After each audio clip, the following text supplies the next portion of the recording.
One thing I don't think enough women talk about: how menopause can affect your tolerance levels. Little things suddenly feel big.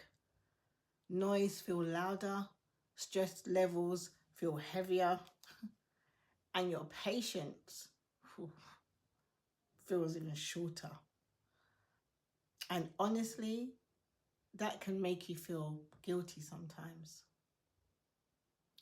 But menopause can affect mood, stress levels, sleep, and emotional processing. So if you've been feeling emotionally overstimulated lately, there's a reason for that. You're not broken. As I keep on saying, it's all a part of it.